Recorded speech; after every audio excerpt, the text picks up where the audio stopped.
Welcome back to my channel friends. ಇವತ್ತು ಶಿವನ್ ಕಣ್ಣು ಬುಟ್ಟಿಗೆ ಮೆಜರ್ಮೆಂಟ್ ಎಷ್ಟು ತೊಗೋಬೇಕು ಏನು ಹೇಗೆ ಅಂತ ತೋರಿಸ್ಕೊಡ್ತಾ ಇದ್ದೀನಿ, ಬನ್ನಿ ನೋಡೋಣ. Hello friends, welcome back to my channel. ಇವತ್ತು ನೋಡಿ ಶಿವನ್ ಕಣ್ಣು ಬಾಸ್ಕೆಟ್ ಹೇಗೆ ಹಾಕೋದು ಅದಕ್ಕೆ ಮೆಜರ್ಮೆಂಟ್ ಏನು ತೊಗೊಂಡಿದ್ದೀನಿ ಅಂತ ತೋರಿಸ್ತೀನಿ.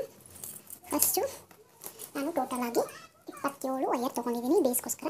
ಈ ಅಗಲ ಏನಿದೆಯೋ ಈ ಅಗಲಕ್ಕೆ 27 ವಯರ್ ತೊಗೊಂಡಿದ್ದೀನಿ. ಸೊ ಹಿಂದೆ ಒಂದು ನಾನು ಟೋಟಲಾಗಿ 13 ವಯರ್ ಹಾಕೊಂಡಿದ್ದೀನಿ. ಈ ಅಗಲ ಒಂದು 13 ಹಾಕೊಂಡಿದ್ದೀನಿ. ಹಿಂಗೆ ಇದಿಷ್ಟು ಬಂದು ನಾನು 24 ಹಾಕೊಂಡಿದ್ದೀನಿ. 24 ಹೈಟ್ ಹಾಕಿದ್ದೀನಿ ನೋಡಿ. ಇದು ಬಂದು ಇದು ಸ್ಟ್ರೈಟ್ ಬರಬೇಕು ಅನ್ನೋದಕ್ಕೋಸ್ಕರ ನೋಡಿ, ಎಲ್ಲ ಇವನಾಗಿ ಹಿಂಗೆ ಬರಬೇಕು ಅಂದರೆ ಪೇರು ಬರಬಾರ್ದು ಅಂದರೆ ನಾವು ಲ್ಯಾಡರ್ ನಾಟಕ ಹೋಗಬೇಕಾಗುತ್ತೆ. ಇಲ್ಲಿ ನಿಮಗೆ ಇಲ್ಲಿ ಕಾಣಿಸ್ತಾ ಇರ್ಬೋದು, ಇಲ್ಲಿ ಒಂಥರ ಹಿಂಗೆ ಈ ಲ್ಯಾಡರ್ ನಾಟ್ ಥರ ನೋಡಿ, ಈ ಥರ ಕಾಣಿಸ್ತಿದೆಯಲ್ಲ, ಈ ಥರ ಲ್ಯಾಡರ್ ನಾಟ್ ಹಾಕೊಂಡಿದ್ದೀನಿ ನೋಡಿ. ಒಳಗಡೆಗೆ ನಾನು ಈ ಕಡೆ ಎಲ್ಲ ಸ್ವಲ್ಪ ಉದ್ದ ಬರುತ್ತೆ, ಇಷ್ಟರೊಳಗೆ ತೋರಿಸಿದ್ದೀನಿ. ಇದು ಬಂದು ಇಲ್ಲಿವರೆಗೂ ತೋರಿಸಿದ್ದೀನಿ. ಸೊ ಇದರ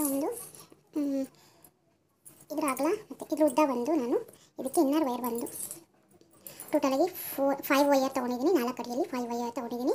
ಮೇಲಿನ ವೈರ್ ಬಂದು 2 ವೈರ್ ತೊಗೊಂಡಿದ್ದೀನಿ. ಒಂದು ಪಿಂಕು ಮತ್ತು ಗ್ರೀನು 2 ಕಲರ್ ಕೂಡ ತೊಗೊಂಡು ಇದನ್ನು ನಾನು 7 ಅಡಿ ತೊಗೊಂಡು ಈ ಥರ ಹಾಕ್ಕೊಂಡಿದ್ದೀನಿ ನೋಡಿ. ಪಿಂಕು ಮತ್ತು ಗ್ರೀನು, ನಾನು ಪಿಂಕ್ ಮತ್ತು ಗ್ರೀನ್ ತೊಗೊಂಡು 2 ಪಿಂಕು ಮತ್ತು 1 ಗ್ರೀನ್ ವೈರ್ ತೊಗೊಂಡು 3 ಬಂಡಲ್ಗೆ ಇದನ್ನು ಹಾಕಿದ್ದೀನಿ. ಇದು ಮಾರ್ಕೆಟ್ಗೆಲ್ಲ ತುಂಬ ಯೂಸ್ ಆಗುತ್ತೆ ನೋಡಿ, ಮಾರ್ಕೆಟ್ಗೆ ಸಾಮಾನು ತರಲಿಕ್ಕೆಲ್ಲ.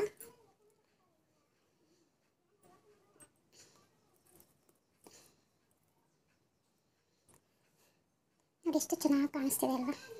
ನೀವು ಕೂಡ ಇದೇ ಥರ ಮನೆಗೆ ಟ್ರೈ ಮಾಡಿ ಹಾಕಿ. ಯಾರಿಗಾದರೂ ಈ ವಿಡಿಯೋ ಬೇಕು ಅನಿಸಿದರೆ ಕಮೆಂಟ್ ಸೆಕ್ಷನಲ್ಲಿ ಕಮೆಂಟ್ ಮಾಡಿ, ಹೇಗೆ ಹಾಕಿದ್ದೀನಿ ಅಂತ ನಾನು ವಿಡಿಯೋ ಕೂಡ ಶೇರ್ ಮಾಡ್ತೀನಿ. Thanks for watching friends. ನೋಡ್ತಿದ್ದೀರಲ್ಲ ಎಷ್ಟು ಚೆನ್ನಾಗಿ ಬಂದಿದೆ ಬಟ್ಟೆ ಅಂತ.